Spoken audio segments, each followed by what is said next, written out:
I'm a runner. I'm 38. I think if I didn't run, I'd be a lot sadder than I am. It keeps my blood flowing in the right way every day. Running has been a really good friend. I do it every day. It's like clockwork. In some ways, running is like meditation because you got to keep your head right here, right now, with the music, this step, this step. If you start to think about how far you have to go or what's coming, then fear creeps in and idea of the pain creeps in, but your imagination of future pain is going to let a lot more emotion in than just sticking with the moment right here.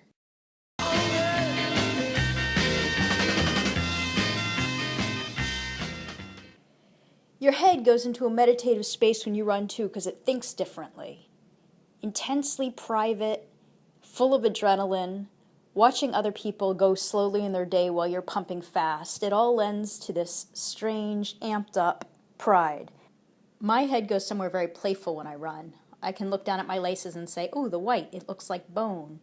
My brain will play with bone and laces and think we evolved from bony creatures to creatures who wear softer, durable things like laces. It's little shots of poetry that come with the adrenaline. My friend says that running for her clears away a space for confidence. The small worries of the day about who you pissed off or if you're going to pay the bill on time get cleared away with a stronger sense of everything is right.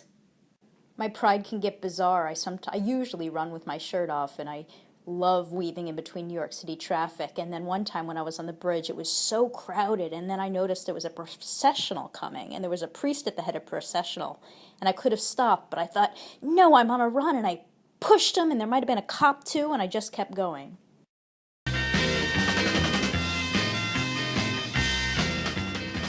In a way, running is a sport that exposes facts without you being able to argue around them. There's you, your watch, your time.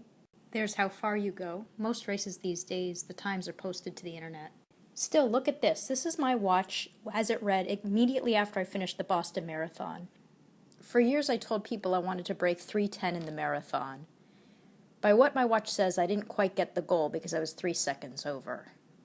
Then again, look, it says I ran 26.7 miles, which is a full half mile longer than a marathon. There's room to dream. I probably ran over here to a water stop, over here to high-five someone, and really in the zigzag ran further than a marathon. More complex than that. When my husband and I run the exact same steps side by side on a run, just like this, our watches at the end of the run will have very different mileage on them. It's comforting to think that there is some shared definitive scoring system for how far you went, but think about it. Take the officials from the Boston Marathon who measure the course, or my car's GPS, or my watch, my husband's watch. Take NASA. There is no single measuring stick around that determines how far you go with its own final authority. That's a little window left in a publicly exposing sport to be alone. To be alone.